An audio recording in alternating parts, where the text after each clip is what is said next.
जे जे पक्ष सोडून जात असतील, मग स्वार्थासाठी असेल, पक्षासाठी असेल, पदासाठी असेल, एक त्यांना फोन करा दिवसामध्ये आणि सांगा ठीक आहे तुम्ही गेलात ना गुलामांकडे त्यांच्या, जा तिथे निश्चितपणे गुलाम बना, पण हे लक्षात ठेवा तुम्हाला आरशासमोर उभं राहून उत्तर द्यायला लागेल आणि तुमच्या पुढच्या पिढीसमोर उत्तर द्यायला लागेल की अदानीला माझी मुंबई का विकली. हा उत्साह पाहिल्यानंतर मला वाटत नाही प्रेझेंटेशन किंवा काही सांगण्याची गरज आहे. आज योगायोगाने महाराजांच्या राज्याभिषेकाची तिथीप्रमाणे आज आपण राज्याभिषेक दिन साजरा करत आहोत. पण आज ह्याच महाराष्ट्रावर, आपल्याच मुंबईवर एक संकट मोठं आपल्या दारी येऊन थांबलेलं आहे. निर्णय तुम्ही घ्यायचा आहे की त्या संकटाला तुम्ही घरात येऊ देणार आहात की उंबरठ्यावरनंच परत पळवणार आहात. हा निर्णय तुमच्या हातात आहे आणि हा निर्णय तुमचा तुम्ही मुंबईकर म्हणून घ्यायचा आहे. तुम्ही कुठच्याही पक्षाचे असाल, कोणालाही मतदान करत असाल, कुठच्याही जातीचे असाल, धर्माचे असाल, कुठच्याही भाषा बोलत असाल, पण आज वर्षानुवर्ष जो प्रयत्न होत आहे मुंबईला महाराष्ट्रापासून तोडण्याचा, तो काही यशस्वी होत नाही. आधीच्या निवडणुका आपण पाहिल्या, मग अनेक निवडणुका आता पाहतच आलो आहे, पण 2017ची असेल, 2019मध्ये आपली निवडणूक पाहिल्यानंतर पुन्हा एकदा 2024चं जो वर्ष होतं ते फार महत्त्वाचं होतं. त्याच्यात आपण लोकसभा चांगल्या आकडे आपल्याला मिळाले. महाविकास आघाडीला असेल, महायुतीचा प्रयत्न होता, पण तरी देखील शिवसेना उद्धव बाळासाहेब ठाकरे पक्षाला चांगलं यश मिळालं. त्याचसोबत नंतर 2 आमदारकीच्या निवडणुका आल्या, MLCच्या बॅलेट पेपरवर झाल्या, त्या देखील आपण जिंकलो. सेनेटची निवडणूक जिंकलो आणि त्यानंतर आपण पाहिलं असेल काल परवाकडेच राहुल गांधींनी जो लेख लिहिलेला आहे, निवडणूक आयोगाने जे सेटिंग केलं, फिक्सिंग केलं, ते सगळी मॅच फिक्सिंग करून देखील मुंबईने आपल्याला 10 आमदार आपले निवडून दिले. याचा अर्थ हाच होतो की वर्षानुवर्ष ज्यांना मुंबईला महाराष्ट्रापासून तोडायचं होतं, गिळायचं होतं, कदाचित गुजरातला जोडायचं होतं किंवा वेगळं ठेवायचं होतं, हे प्रयत्न मुंबईला जिंकू शकत नाही तर काय करायचं? मग एका उद्योगपतीच्या घशात घालायची मुंबई आणि अशी बनवून ठेवायची मुंबई प्रायव्हेट लँड काहीतरी करून की मग तुम्ही मग भले खासदार व्हा, आमदार व्हा, नगरसेवक व्हा, महापौर व्हा, मंत्री व्हा, मुख्यमंत्री व्हा, तुमचा आवाज, मुंबईकरांचा आवाज मुंबईत ऐकू जाणारच नाही, मुंबईत कोणी ऐकू शकणारच नाही, असं दाबून टाकायचा. आणि हे संकट आज जे मी मागे लिहिलेलं ना, लढा आपल्या मुंबईचा, ह्या लढ्यात तुम्ही सहभागी होणार की नाही होणार हे तुम्हाला आज ठरवायचं. तुम्हाला ठीक आहे, आपण शिवसेना उद्धव बाळासाहेब ठाकरे पक्ष म्हणून आंदोलन करायची, हाक मारायची वेळ येतच नाही, कारण आपली आंदोलन ही ज्वलंत असतात. आंदोलन आपण करत आलेलो आहे. गेले 2 वर्ष आपण सातत्याने जे विषय घेतलेले आहेत, मग तो रस्त्यांचा घोटाळा असेल, रस्त्यांचा घोटाळा मी 2 वर्ष सतत मांडत आलेलो आहे की जवळपास 6080 कोटीचा घोटाळा. त्यावेळी देखील मी प्रधानमंत्री महोदयांना विनंती केली होती. मला आठवतो तो दिवस, जानेवारीतला दिवस होता, तेव्हा मी पत्रकार परिषद घेतली होती आणि सांगितलं होतं, प्रधानमंत्री महोदय तुम्ही कृपा करून ह्या रस्त्यांच्या भूमिपूजनासाठी येऊ नका, तुमची याच्यात बदनामी होईल. पण आले, ते भूमिपूजन केलं 18 जानेवारीच्या तारखे. आणि त्यानंतर आपण पाहतोय गेले 2 वर्ष संपूर्ण मुंबई, पहिल्या वर्षी तर कामच सुरू झाली नव्हती आणि दुसऱ्या वर्षाने आत्ता, म्हणजे हे मागची 2 वर्ष आपण पाहतोय संपूर्ण मुंबई, प्रत्येक गल्ली ही खोदून ठेवले ना. काही परिसर तर असे झालेत आपल्या उपनगरामध्ये की गाडी आणि रिक्षा सोडा, आपण पण चालून जाऊ शकतो की नाही हा प्रश्न उपस्थित झालेला आहे. त्याच्यात रस्त्यांचे खड्डे तर आहेच, रस्ते चांगले होते ते खोदून ठेवलेले आहेत. भले मोठ्या कॉन्ट्रॅक्टरना ॲडव्हान्स मोबिलायझेशनच्या नावाखाली मुंबईकरांचे पैसे दिलेले आहेत. आणि आज परिस्थिती अशी झालेली आहे की ह्याच घोटाळ्यामुळे आणि अनेक असे घोटाळे जे झालेत त्यामुळे मुंबई महानगरपालिकेत, जी मुंबई महानगरपालिका आपण 1997 पासून जपून सगळे इथे जे नगरसेवक, माजी नगरसेवक, इच्छुक नगरसेवक असतील, होतकरू नगरसेवक असतील, भावी नगरसेवक असतील, महापौर असतील जे बसलेत, तुम्हाला सर्वांना माहिती आहे 1997 साली जेव्हा आपली सत्ता आली 600 कोटीचे डेफिसिट होतं. आपण काम करून करून कुठेही टॅक्स न वाढवता 92,000 कोटीचं सरप्लस आपण मुंबई महानगरपालिकेचं एकटीचं केलं होतं. कोणासमोर वाकायची वेळ आली नाही, कोणासमोर झुकायची वेळ आली नाही, दिल्लीसमोर तर कदापि नाही. पण आज ह्या एशनची सरकारनी असेल, ह्या भाजपच्या घोटाळेबाज सरकारनी असेल, ह्याच 92,000 कोटीला 1.5 नाही 2 नाही तर 2.5 लाख कोटीचं परत एकदा डेफिसिट कमिटेड लायबिलिटीमध्ये नेले. हे पैसे कोणाचे होते?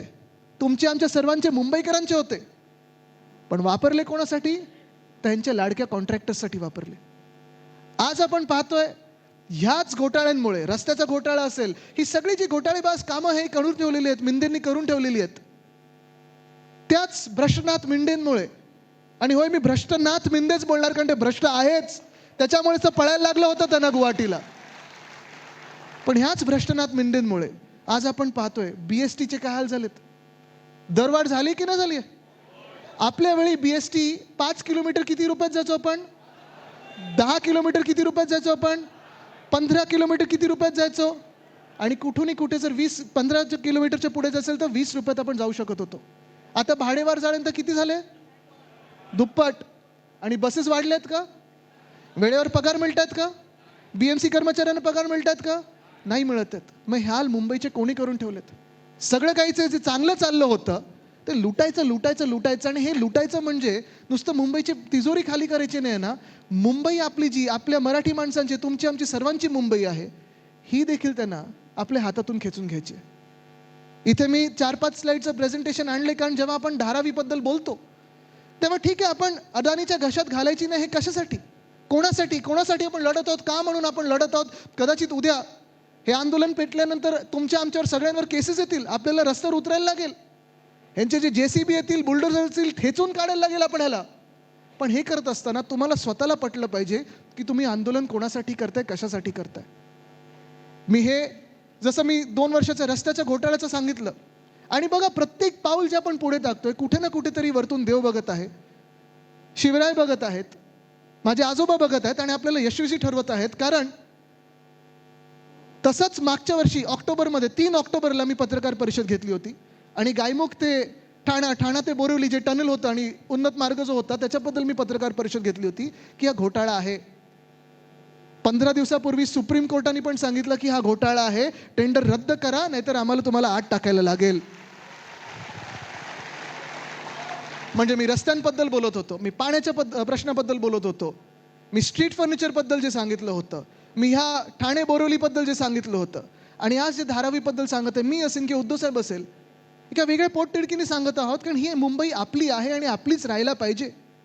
कोणी उद्योगपती, आणि वर्षानुवर्ष इथे उद्योगपती आलेले आहेत, उद्योगपत्यांनी मुंबईला आपलं घर समजलेलं आहे. जगात अनेक लोक श्रीमंत झालेले आहेत आणि श्रीमंत होण्यात काही गैर नाही, झालेच पाहिजेत. मुंबईकर जर कोण श्रीमंत होत असेल तर आपल्याला आनंद आणि अभिमानच असला पाहिजे. पण ही श्रीमंती माझ्या मुंबईला लुटून तुम्ही श्रीमंत होऊ शकणार नाही, हे देखील आपण ठरवलं पाहिजे. जर तुम्हाला राहायचं असेल या मुंबईमध्ये धंदा करायचा असेल तर मुंबईकर म्हणून राहा, मुंबईचा आदर करा, मुंबादेवीचा आदर करा, आणि तरच तुम्ही इथे व्यवसाय करू शकाल. आज जो धारावीचा प्रकल्प आपल्या डोळ्यासमोर आपण पाहत आहोत, मला वाटतं धारावी हा प्रकल्प किती लोकांनी आपण ऐकले? धारावीबद्दल सगळ्यांनी ऐकले ना? काय वाटतं आपल्याला धारावीबद्दल? पुनर्विकास झाला पाहिजे की नाही झाला पाहिजे? झालं पाहिजे ना. धारावीकरांना त्यांची घरं मिळाली पाहिजेत की नाही मिळाली पाहिजेत? जे वर्षानुवर्ष तिथे कुंभारवाडा असेल, तिथे चर्मउद्योग असेल, तिथे अनेक वेगळे, आपला कोळीवाडा आहे, तिथे त्यांना त्यांच्या हक्काची घरं मिळाली पाहिजेत की नाही मिळाली पाहिजेत? मिळाली पाहिजेत ना. आणि म्हणून हा धारावीचा जो पुनर्विकासाचा प्रकल्प आहे, हा प्रकल्प आपल्या वेळी देखील आपण ह्याला चालना देत होतो. हे जे बोलतात ना, खोटं बोलतात. आपल्या वेळी हे टेंडर निघालं नव्हतं. हे टेंडरची जर तुम्ही तारीख बघाल तर ऑक्टोबर 2022 पर्यंत आहे. ऑक्टोबर 2022 मध्ये कोणाचं सरकार होतं? भ्रष्टनाथ मिंदेंचं. बरोबर आहे ना? आपलं सरकार हे जूनमध्ये यांनी पाडलं, घोटाळा करून पाडलं, पळून गेले आणि पाडलं ह्या डरपोक लोकांनी. पण हेच आपला हेतू होता की धारावीकरांना त्यांच्या हक्काचं घर त्यांना मिळालंच पाहिजे. किती वर्ष ते झोपडपट्टीमध्ये राहणार किंवा ज्या परिस्थितीत आहे त्या परिस्थितीमध्ये राहणार.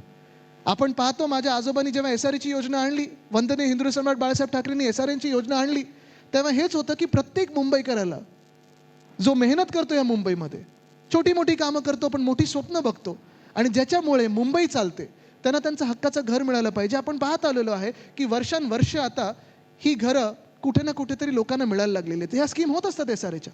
पण धारावीबद्दल एवढं एक वलय निर्माण करून ठेवलं होतं. आणि आपल्या वेळी देखील हाच एक विषय होता की रेल्वेची जागा धारावीकरांना मिळणार की नाही मिळणार, आणि आपण तो प्रयत्न करत होतो. जर तुम्हाला सांगायचं झालं तर मूळ धारावी आहे, जिथे झोपडपट्टी असेल किंवा साधारणपणे स्लम एरिया आपण ज्याला बोलतो, स्लम सोसायटी बोलतो, हे 300 एकरमध्ये होती.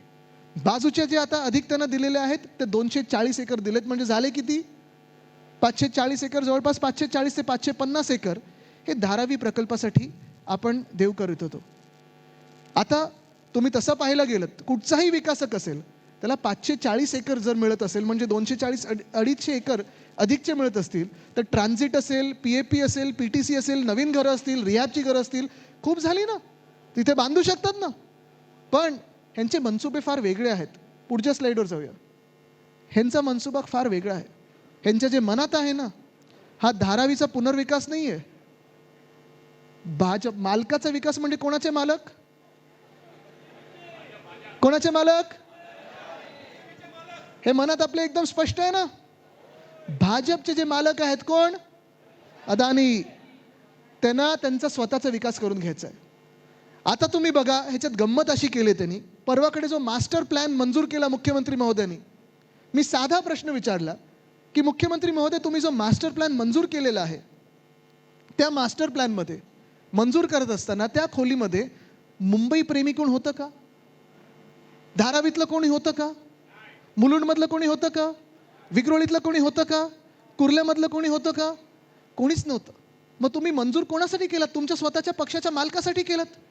कारण ह्याच्यात अटी अशा टाकलेल्या आहेत की जर तुम्ही धारावीमध्ये 2000 पर्यंत राहत असाल तर तुम्हाला धारावीतच घर मिळणार. आता SRE ची कट ऑफ डेट काय? 11 की 15 की काय?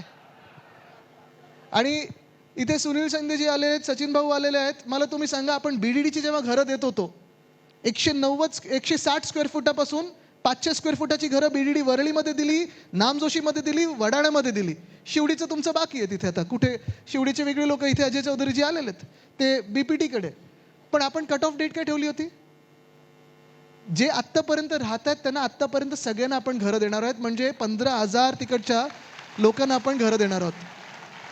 जे 3-3 पिढ्या पोलिसांमध्ये ज्यांनी काम केले, पोलीस म्हणून राहिले, जे तिथे राहिलेत BDDमध्ये, त्यांना पण आपण तिथेच मोफत घरं देत आहोत. पोलिसांमधलं अर्थात कन्स्ट्रक्शन कॉस्ट घेऊन, बाकीच्यांना मोफत. पण तुम्ही मला सांगा, जर हे आपण BDDच्या त्या ठराविक घरांसाठी करू शकत असू, तर 500-550 एकर जर तुमच्या हातात येत आहेत, धारावीसारखी तुम्हाला जागा मिळत आहे BKCच्या बरोबर बाजूला, तर 2000 पर्यंतच धारावीचे पात्र झाले, बाकी सगळे अपात्र. हे योग्य आहे? तुम्हाला मान्य आहे? धारावीमध्ये पण जे लोक मेहनत करतात, पोटावर आपण पाहतो, सगळे पोटापाणीसाठी जेवढी मेहनत करतात, दिवस रात्र मेहनत करतात.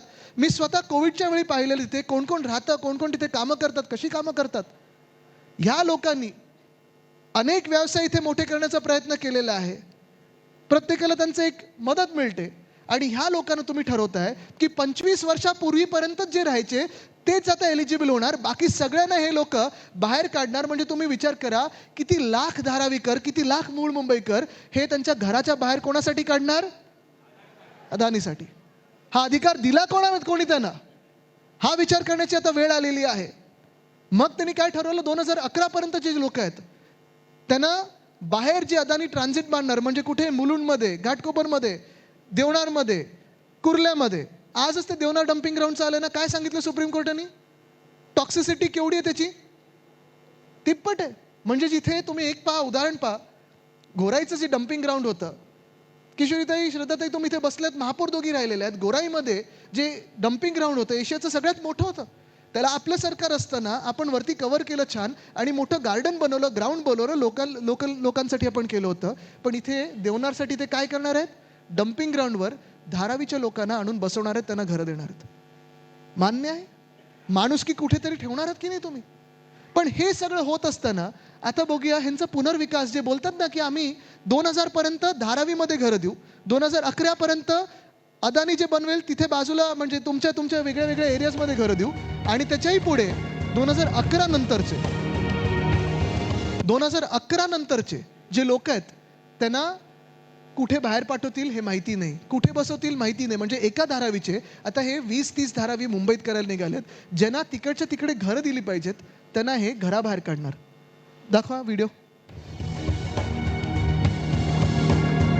Salt pan land.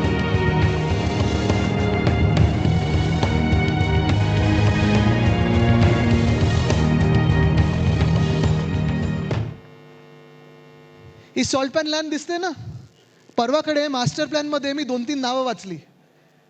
Arthur salt works, हे भांडूपचं, आणि इथे पुढे कांजूरमार्गचं इथे थोडं आहे भांडूप मुलुंडचं. तुम्हाला आठवत असेल, जिथे सॉल्ट पॅन नाही आहे म्हणजे मिठागर नाही आहे, तिथे आपण आरेची मेट्रो हलवणार होतो. आठवतं ना, 102 एकरमध्ये. केंद्र सरकारने काय सांगितलं तेव्हा? आमची जमीन आहे, मिठागर आहे, तिथे मीठ बनतं, तिथे तुम्ही हे कसं करू शकता? आणि तेव्हाच मी सांगितलं होतं, हा तुम्ही घोटाळा करत आहात, कारण तुम्ही मुंबईसाठी जागा वापरू देत नाहीयेत, तुम्ही तुमच्या मालकाच्या घशात घालणार आहात. तेव्हा जे मी बोललो होतो 2021 साली 22 साली, ते आज खरं ठरत आहे. ह्याच आर्थर सॉल्ट वर्क्स हे खरं सॉल्ट वर्क्स आहे, त्याच्यावरती आपण जागा देत होतो. आर्थर जेन्किन्स जे सॉल्ट वर्क्स आहे ते खरोखर मिठागर होतं, पण ते पण अफोर्डेबल हाऊसिंग असेल किंवा धारावीच्या नावाखालती देणार कोणाच्या घशात? अदानी. मिठागरची आहेत ती देणार कोणाच्या घशात? जे आपण मिठागर नव्हतं, आपण कारशेडसाठी वापरणार होतो, आरेचं जंगल वाचवत होतो, ते कोणाच्या घशात? अदानी. मग राहिलं काय? पुढचं बघू. ठीक आहे, हे तुम्ही आंदोलन केलेलं आहे मला वाटतं सगळं. पुढची स्लाइड घ्या. आता हे बघा, हे कोण आहेत?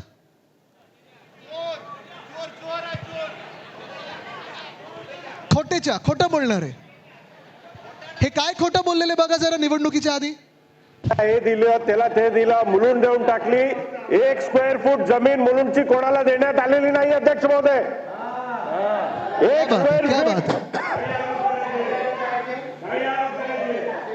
हे रेकॉर्ड वरनं काढा, कारण आमच्या गावात काय हे उद्रेक मचवायचा. रेकॉर्ड नियमाप्रमाणे जे चुकीचं असेल ते रेकॉर्ड देण्यात आलेली नाहीये. खरं बोलतात की खोटं बोलतात? माणसं नाव कोटेच्या ठेवायचं की खोटेच्या ठेवायचं? हे त्यावेळी पण मी सांगत होतो तुम्हाला. निवडणुकीत, दोन्ही निवडणुकीत मी आलो होतो आणि सांगितलं होतं की हे खोटं बोलत आहेत, कारण हे ह्यांच्या मालकासमोर काय आवाज काढणार हो? मालक बोलेल उठ की उठले, बस बोलले की बसले. आता गेले कुठे? मास्टर प्लॅन अप्रूव्ह झाल्यानंतर जरा उद्या परवाकडे जाऊन विचारा, काही करू नका, नाही तर परत आपल्यावर केसेस येईल. पत्र पाठवता ना, एक प्रेमाचं पत्र पाठवा की खोटेच्या साहेब आपण खरं बोलताय की खोटं बोलताय, रेकॉर्डवर चुकीचं असेल तर काढा, पण हा रेकॉर्ड कोण पुसणार? पुढचं बघू. ही कुर्लाची मदर डेअरीचा प्लॉट 21 एकर.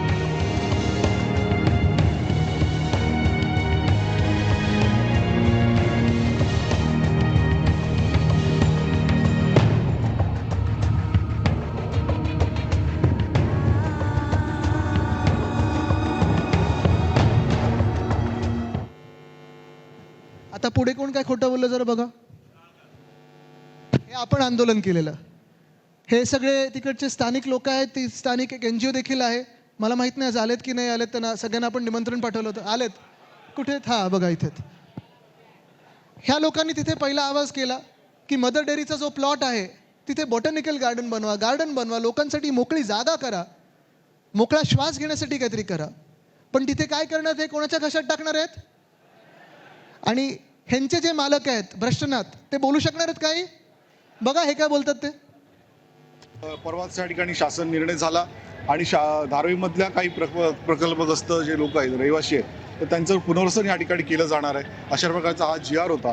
आणि मी तर गेल्या 3 वर्षापासून पाठपुरावा करतोय की या ठिकाणी बॉटनिकल गुवाहाटीला जाऊन आणि क्रीडा संकुल व्हावं. आणि त्या दृष्टीने माननीय मुख्यमंत्र्यांनी सुद्धा सकारात्मकता दाखवली होती, त्यांनी घोषणाही केली होती, मला शब्दही त्यांनी दिलेला आहे. आणि त्याच्यावेळी निश्चितपणाने मला आशा आहे की माननीय मुख्यमंत्री पुन्हा एकदा माझ्या या विनंतीस मान देतील, आमच्या कुर्लवासियांचं ऐकतील. आणि आता उपमुख्यमंत्री झालेत. जरा विचार आहे ना, शब्दाला मान दिला होता का? गुवाहाटीला पळून गेले होते त्यांच्यासोबत त्यांना. हे लोक जाणार कुठे?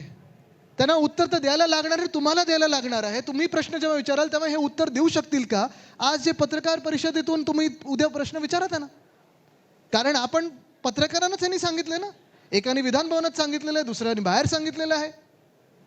पण पुन्हा एकदा मी तुम्हाला ह्याच गोष्टी आणतोय की हे सगळे जे सत्ताधारी लोक आहेत, जे आपल्या डोक्यावर बसलेले आहेत निवडणूक आयोगाच्या घोटाळ्यामुळे, ह्यांनी आपल्यामध्ये निर्लज्जपणे येऊन सांगितलं होतं की ही जागा आम्ही PTC किंवा PAP ला देणार नाही.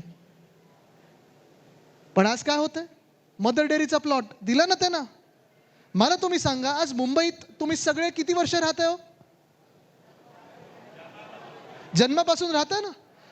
चला एक काम करू, उद्या आपण मंत्रालयात जाऊ आणि मुख्यमंत्री महोदयांना सांगू की आम्ही जन्मापासून मुंबईकर आहोत, आम्हाला बाकी अदानी एवढी जागा नकोय, आम्हाला 1 स्क्वेअर फूट जागा मुंबईमध्ये फुकटात द्या. मिळणार आहे? मिळणार आहे? ज्या सवलती तुम्ही अदानीला देताय तेवढं आम्हाला 1 स्क्वेअर फुटासाठी द्या. मिळणार आहे? मग ज्या सवलती अदानीला मिळत आहेत ते माझ्या मुंबईकरांना का नाही? जे हक्क जे अधिकार अदानीला मिळत आहेत ते माझ्या मुंबईकरांना का नाही? जे काही फुकटात सगळं मिळत आहे ते माझ्या मुंबईकरांना का नाही? मुंबईकरांवर कर. म्हणजे एका बाजूला आपण पाहत आहोत उद्धव साहेब मुख्यमंत्री असताना प्रॉपर्टी टॅक्स, मालमत्ता कर हा 500 स्क्वेअर फुटांच्या घरापर्यंत आपण रद्द केलेला होता. ते करून दाखवलं आपण काम. ह्याला बोलतात मुंबईवर प्रेम. आणि दुसऱ्या बाजूला भाजप आल्या प्रॉपर्टी टॅक्स वाढवला ना. कोणी वाढवला? भाजप. BSC ची भाडेवाढ केली ना. कोणी केलं? पण फुकटात कोणाला मिळतंय? अदानी. पुढचं काय आहे? अक्सा बीच, हे देवनार डम्पिंग ग्राउंड, हे असं आहे आत्ता. ह्या डम्पिंग ग्राउंडसाठी देखील हा सगळा जो कचरा आहे हा लेगसी वेस्ट बोलतात त्याला, वर्षानुवर्षाचा कचरा आहे. जसं गोराईमध्ये आपण केलं होतं. खरं तर ह्याच्यावर हे सगळं ट्रीटमेंट करून ह्याची मोकळी जागा केली पाहिजे, ओपन स्पेस केली पाहिजे, जंगलासारखं केलं पाहिजे, अर्बन फॉरेस्ट केलं पाहिजे. माहीम नेचर पार्क आहे ज्याला आपण सलीम अली बर्ड पार्क हे नाव दिलं होतं खूप वर्षापूर्वी, तसंच ह्या जागेचं पण झालं पाहिजे. पण इथे ही ट्रीटमेंट न करता ह्याच्यावर देखील धारावीतून आणून लोकांना घर देणार आहेत. माणुसकी गेली कुठे? आज प्रश्न हा पडतोय की ह्याच्यासाठी देखील ही जागा, माझ्याकडे पत्र देखील आहे. जेव्हा अदानी समूह, म्हणजे अदानी म्हणजे मी एका व्यक्तीबद्दल बोलत नाही, जेव्हा मी अदानी बोलतो पूर्ण त्यांचा ग्रुपबद्दल बोलतो. कारण वैयक्तिक भांडण कोणावरही नाहीये. पण मुंबईवर आलात तुम्ही तर आम्ही लढणार आणि लढणारे जिंकणार. पण ह्या जागेसाठी जेव्हा अदानींनी मागणी केली होती, मुंबई महानगरपालिकेने स्पष्टपणे लिहिलं होतं की ही जागा आम्हाला गरजेची आहे. सॉलिड वेस्ट मॅनेजमेंट म्हणजे कचरा सगळे आपण विलगीकरण जे करतो ते डम्पिंगसाठी गरजेची आहे, अजून ट्रीटमेंट बाकी आहे, आम्ही ही जागा देऊ शकत नाही. तरी अदानी समूहाने सरकार वापरून, सत्ता वापरून ती जागा ढापली तर ढापली. त्यानंतर आता परत त्यांनी सांगितलेलं आहे की नाही आता जागा ही स्वच्छ करून पाहिजे. ही जागा स्वच्छ करून कोण देणार? मुंबई महानगरपालिका. किती खर्च येणार? 3000 कोटी. पैसे भरणार कोण? मुंबईकर. म्हणजे कर. आत्ता जो ज्याला मी विरोध केला होता, कचरा कर, वेस्ट मॅनेजमेंट युजर फी, हे मागचं जरा आवाज थोडं शांत व्हायला. वेस्ट मॅनेजमेंट फी म्हणजे तुमचा कचरा उचलायला देखील. मला तुम्ही सांगा किशोरीताई, वर्षानुवर्ष श्रद्धा ते तुम्ही देखील महापौर राहिलेत, कधीही तुम्ही महापौर म्हणून मुंबईकरांवर कचरा कर लावला होता का? इथे माजी नगरसेवक किती, जरा हात वरती करा बघा केवढ्यात. आता तुम्ही मला सांगा, तुम्ही अनेक वर्ष ने, आता अजून पुढची बॅच यायची आपली, ती फार मोठी असेल.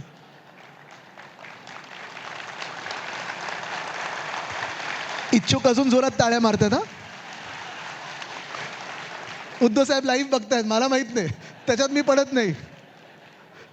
पण तुम्ही मला सांगा, नगरसेवक म्हणून तुम्ही कधीही मुंबईकरांवर कचरा कर लावला होता? पण ही अदानीची जागा साफ करून द्यायला ह्याच भाजपाच्या सरकारने कचरा कर लावलेला आहे. ठीक आहे, आता त्यांनी सांगितलं अजून 1 महिना नंतर लावू, थोडं डिफर केलेलं आहे. पण ह्याला आपण कडाडून विरोध करायचा म्हणजे करायलाच लागेल. घ्या पुढची स्लाइड घ्या.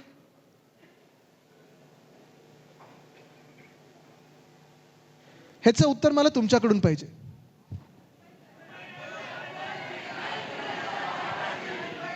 अजून ऐकू नाही आलं, जोरात पाहिजे. इथून नाही ऐकू येत आहे, वरतून नाही ऐकू येत आहे.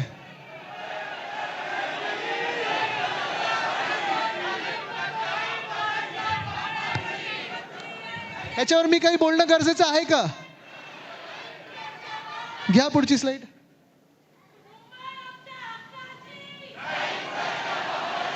हे तुम्ही होऊ देणार आहात का? घ्या पुढची स्लाइड. हा लढा मुंबईचा आहे. हा लढा तुमचा, आमच्या सर्वांचा आहे. आणि हा फार मोठा लढा आहे, ऐतिहासिक लढा ठरणार आहे. जसं संयुक्त महाराष्ट्राचा लढा होता, मुंबई मोडायला निघाले होते, मुंबई तोडायला निघाले होते, मुंबई लुटायला निघाले होते, पण मुंबईकर म्हणून आपण एकजूट राहिलो आणि मुंबई महाराष्ट्राची होणारच ह्याच्यासाठी लढलो. तसं मुंबई आता महाराष्ट्राचीच राहणार ह्याच्यासाठी लढणं गरजेचं आहे. आणि ही काय खोटी भीती दाखवत नाही मी, हे ते व्हॉट्सअप युनिव्हर्सिटी सारखं सांगत नाही मी, हे खरं आहे. एका बाजूला आपण ईशान्य मुंबईमध्ये आज जेव्हा बोलत आहोत तेव्हा ही भीती देखील खरी आहे की मुलुंड असेल, घाटकोपर असेल, विक्रोळी असेल, अक्सा असेल, तिथे पलीकडे मालाडमध्ये इथे भीती लोकांमध्ये आहे की जेव्हा लाखो लोक तुम्ही एका ठिकाणून दुसरीकडे आणणार, बेघर करून आणणार, तेव्हा ही लोक येणार कुठे, राहणार कशी. आत्ता पण मी येत होतो हायवेवरनं, आत टर्न मारल्यानंतर 20 मिनिटं आपली अशीच जातात. ट्रॅफिकमध्ये तुम्हाला तासोन तास तिथे घालवायला लागतात. कुठे 1 लेनचा रस्ता आहे, कुठे 2 लेनचा रस्ता आहे, कुठे उतरल्यानंतर तुमच्या वरतून गाडी जाते की खालतून रिक्षा जाते हे कळत नाही. आणि ह्या गर्दीमध्ये जर लाखो लोक तुमच्या छोट्या छोट्या आपल्या वेगळ्या वेगळ्या वस्त्यांमध्ये आणले, वॉर्डमध्ये आणले, तर ही लोकसंख्या आलेली, ठीक आहे, लोकसंख्येबद्दल आपल्याला काही दुमत नाही, त्यांचं स्वागतच करू. पण हे करत असताना एकतर ही सगळी जागा फुकटात देणार अदानीच्या घशात, तिथे अदानी आणून बसवणार लाखो लोक.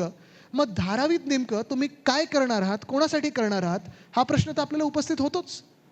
विरोध मुंबईकरांना नाही आहे, विरोध धारावीकरांना मुळीच नाही आहे, कारण धारावीमधला लढा हा आपला वेगळा चालूच आहे. धारावीकरांनी देखील ठरवलेलं आहे की आम्ही इथून हलणार नाही म्हणजे नाही, आम्हाला विकास हवा आहे, तो आमचा हवा आहे, अदानीचा नाही. पण आपल्याला ठरवायचं आहे की ही जी चळवळ आहे आपली, लढा आपल्या मुंबईचा, हे पुढे न्यायचं की नाही न्यायचं. आणि म्हणून आज मी सगळ्यांना आपल्याला बोलवलेले अनेक NGOज आलेले आहेत, आपले आजी माजी पदाधिकारी आहेत, महिला आघाडी खूप मोठ्या संख्येत आहे, युवा सेना, युवती सेना, महिला पुरुष सगळे शिवसैनिक आलेले आहेत. हा लढा फार मोठा असणार आहे, हा एका आंदोलनात संपणार नाही, एका मोर्चात विषय संपणार नाही. पण तुम्हाला घरोघरी जाऊन समजावायला लागणार आहे की आपण का लढतोय आणि कोणासाठी लढतोय. मी तुमच्या सोबत लढायला आलेलो आहे, आदेश द्यायला आलेलोच नाहीये, छातीचा कोट करून आलेलो आहे.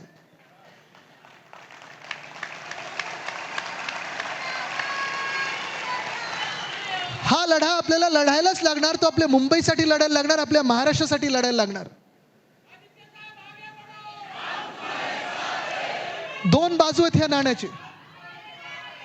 हे नाणं जे भाजपला चोरायचं, जे हे नाणं जे अदानीला चोरायचं आहे, त्याला दोन्ही बाजू आहेत. एका बाजूला धारावीची बाजू आहे, दुसऱ्या बाजूला ईशान्य मुंबई आणि इतर मुंबईची बाजू आहे. आत्ता जसं आपण चिंता व्यक्त केली की लाखो लोक जे येतील ते राहणार कुठे, कसे, रस्ता पुरेसा पडणार का, फुटपाथ पुरेसा पडणार का, विजेचं काय, पाण्याचं काय, पाण्याचे प्रश्न आहेतच ना. ह्या एप्रिल मे मध्ये तुमच्याकडे टँकर तर येतच असतील. मग अपुरी व्यवस्थेमध्ये तुम्ही लाखो लोकांना जेव्हा आणणार तेव्हा राहणार कुठे. मदर डेअरीचा प्लॉट चांगला हिरवागार पार्क होऊ शकतं, तिथे बिल्डिंगही बांधणार, अदानीकडे तुम्ही फुकटात देणार. उद्या अदानी हे सगळं सोडून पळाले तर काय होणार. बँका जप्त करणार या जागा, कारण भाजपचा एक इतिहास राहिला, त्यांच्या जवळचे जे सगळे आहेत. बरोबर आहे, ते परवा पॉडकास्ट बघितलं असेल. मग तुम्ही बघायला पाहिजे दुसरी बाजू काय, ही धारावीची आहे. धारावीची बाजू देखील तेवढीच गंभीर आहे आणि धारावीकरांसाठी देखील तुम्हाला लढायला लागणार. धारावीसाठी आपण जे स्वप्न पाहत होतो ते सोपं होतं. धारावीमध्ये कोळीवाडा आहे, तुम्ही मला सांगा, या कोळीवाड्याला तुम्ही उंच इमारतीत बसवू शकाल का. जो कुंभारवाडा आहे, मला वाटतं 12.5 एकरचा कुंभारवाडा आहे, उंच इमारतीत बसवू शकाल का. ज्या इंडस्ट्री, मायक्रो इंडस्ट्री आहे, लेदर इंडस्ट्री आहे, त्यांना तुम्ही उंच इमारतीत बसवू शकाल का. नाही. पण यांचं प्लॅनिंग बघा कसं आहे मुंबई गिळण्याचं. जिथे धारावी आहे त्याच्या बाजूला आपलं BKC, तिथेच आम्ही राहतो. BKC मध्ये फुकटात त्यांनी जागा दिली, ती कोणाला दिली आहे, बुलेट ट्रेन. त्या बुलेट ट्रेन मधून लोक बसून जाणार कुठे. म्हणजे ही ट्रेन कोणाच्या फायद्याची आहे. तुम्ही मला सांगा, इथून किती लोक तुम्ही सगळे अहमदाबादला रोज जाऊन काम करून परत येणार. कोणी जाणार आहे.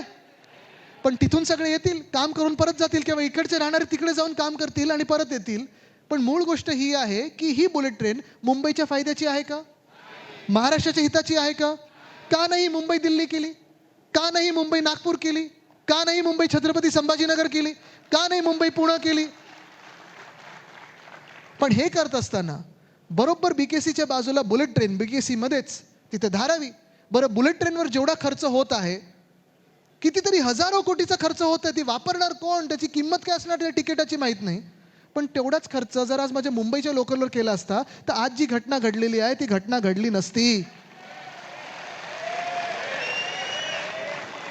जेवढा तुम्ही बुलेट ट्रेनवर खर्च करत आहात, जर माझ्या BSTला त्याच्यापेक्षा कितीतरी कमी टक्क्यांमध्ये तुम्ही पैसे दिले असते तरी आज तुम्हाला भाडेवाढ करायची गरज लागली नसती किंवा BST कमी धावण्याची गरज लागली नसती. आज जेवढे तुम्ही बुलेट ट्रेनवर खर्च करत आहात तेच जर पैसे तुम्ही सगळे एकत्र करून धारावीकरांना दर्जेदार घरं देण्यात लावली असती ना, अदानीची गरज लागली नसती.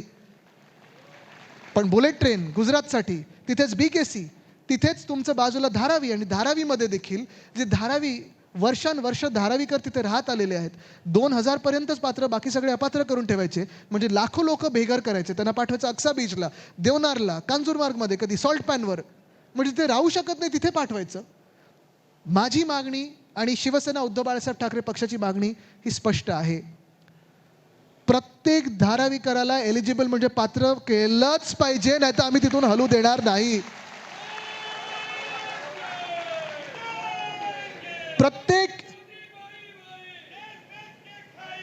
प्रत्येक धारावीकराला तुम्ही 500 स्क्वेअर फुटाचं घर हे दिलंच पाहिजे, हा त्यांचा अधिकार आहे.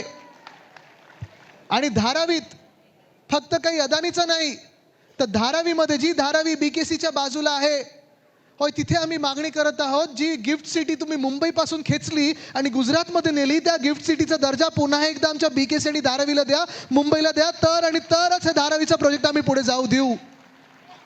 त्याच धारावीमध्ये माझ्या पोलीसवाल्यांना घरं द्या, जी रिटायर होतील त्यांना घरं द्या, BMCचे कर्मचारी असतील, शासकीय कर्मचारी असतील त्यांना घरं द्या. मुंबईकरांसाठी ही धारावी पाहिजे, धारावीकरांसाठी धारावी पाहिजे. अदानीचा विकास ठीक आहे, जर तुम्ही धारावीचं नीट करत असाल मान्य आहे, सोबत राहू. पण जर मुंबई लुटायची असेल तुम्हाला, तर फक्त लढा आपल्या मुंबईचा नाही, तुम्हाला आम्ही धडा मुंबईचा काय आहे हे शिकवल्याशिवाय थांबणार नाही. ही आज शपथ आपण छत्रपती शिवरायांची घेतली पाहिजे. आणि म्हणून मी तुम्हाला आज पुन्हा एकदा विचारत आहे, हे सगळं प्रेझेंटेशन झाल्यानंतर, हा लढा काही एका पक्षाचा नाही आहे, हा लढा काही एका भाषेचा नाही आहे, हा लढा एका धर्माचा नाही आहे, जातीचा नाही आहे, हा लढा मुंबईचा आहे. तुम्ही सोबत आहात की नाही?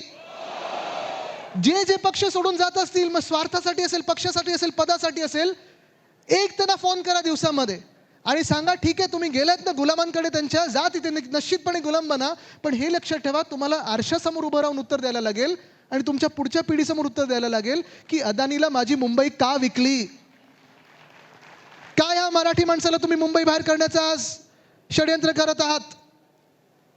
हे जे तुम्हाला दाखवलेलं आहे मी, हे सगळं सत्य आहे, पण तुम्हाला हे पटलं आहे की नाही, आज प्रश्न तुम्हाला विचारायला आलोय. तुम्हाला आमिषं दाखवली जातील, तुम्हाला धमकवलं जाईल, तुम्हाला सगळं काही प्रयत्न केले जातील की ह्या लढ्यात तुम्ही उतरावं नाही, म्हणून तुम्ही ठरवायचं आहे ह्या लढ्यात, या इतिहासामध्ये तुमच्या नावाची नोंद तुम्ही करून घेणार आहात की नाही, सैनिक म्हणून करून घेणार आहात की नाही, हे तुम्ही ठरवायचं आहे.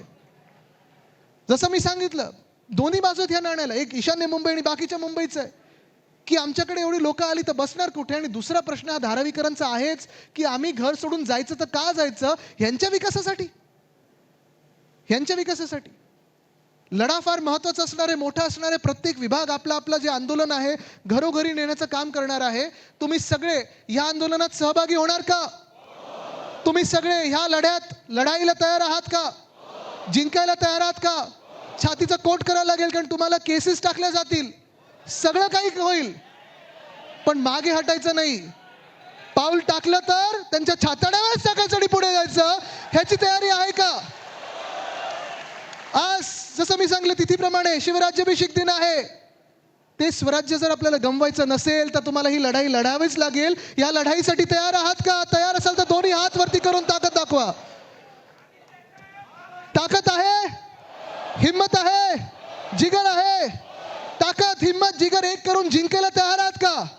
मग चला ह्या लढाईला आपल्या मुंबईसाठी तयार होऊया. आणि लढाई ही सुरू झालेली आहे. लढवून जिंकायचं म्हणजे जिंकायचंच, ते ह्या मुंबईसाठी, या महाराष्ट्रासाठी आणि छत्रपती शिवरायांसाठी. धन्यवाद. जय हिंद, जय महाराष्ट्र, वंदे मातरम.